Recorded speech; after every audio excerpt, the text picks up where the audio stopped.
28. Bab. Dam ilish kuni o'tib, yakshanba kuni tong suzilganda, Majdellik Maryam bilan yana bir Maryam qabrini yo'qlab bordi. Tuyuqsiz qattiq yer tavrab ketdi. Chunki Rabbning farishlaridan biri osmondan tushib, qabriga berib, toshni bir yong'i do'militib, ustida o'tirgan edi. Farishtaning qiyofati chaqmoqdek, kiyimlari qordek oppoq edi. Qo'g'dug'uchilar uningdan qo'rqib titrishib, o'likdek qetib qoldi.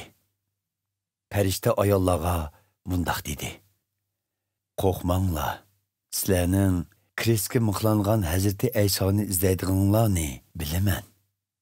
U bu yerda emas. U o'zi aytgandek tirildi. Kelinglar, u yotgan joyni ko'ringlar." Darhol berib, uning shogirdlariga Hazrati Ayso o'limdan tirilibdi. Galileyaga sizlardan avval bor ekan. Uni shu yerda ko'rdikansizlar danglar. Mana, men sizlarga aytib berdim.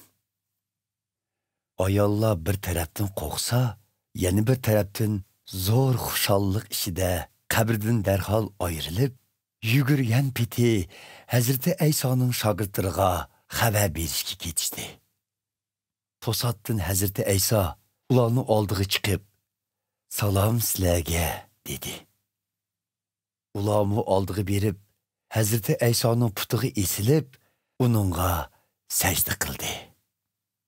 Shu chaqda Hazrati Ayso ularga: "Qo'rqmanglar, berib qarindoshlarimga xabar qilinglar. Galileyaga borsin. Meni shu yerda ko'rdi" dedi. Ayollar texi yo'lda ketayotganda, qabr qo'dg'uvchilarning ba'zilari shaharga kirib, bo'lgan voqealarning hammasini oliy ruhoniylarga xabar qildi. Oliy ruhoniylar oqsoqollar bilan bir yerga yig'ilib, maslahatlashgandan keyin lashkarlarga zo'r miqdorda pul berib, "Sizlar Aysoning shogirdlari kechisi kelib, biz uxlayotganda uning jasadini o'g'irlab aketibdi" denglar. Agar bu xabar valining quliga yetib qolsa, biz orig'i tushib, sizlarga gap keltirmaymiz, dedi. Shundoq qilib, lashkarlar pulni oldi va ularning degini bo'yicha qildi. Bu ig'vo bugungacha Yahudiylar orasida tarqalib kelmoqda. 11 shogird Hazrati Ayso ularga aytgan Galileyadagi taqqa chiqishdi. Ular Hazrati Aysoni ko'rganida uningga sajda qilishdi. Lekin ba'zilari gumon ichida edi. Hazrati Ayso ularning yeniga kelib, mundoq dedi: "Arshda va yer yuzida butun huquq bana berildi. Shuning uchun berib, butkul millatlarni mening shogirdlarim qilib yetishtiringlar.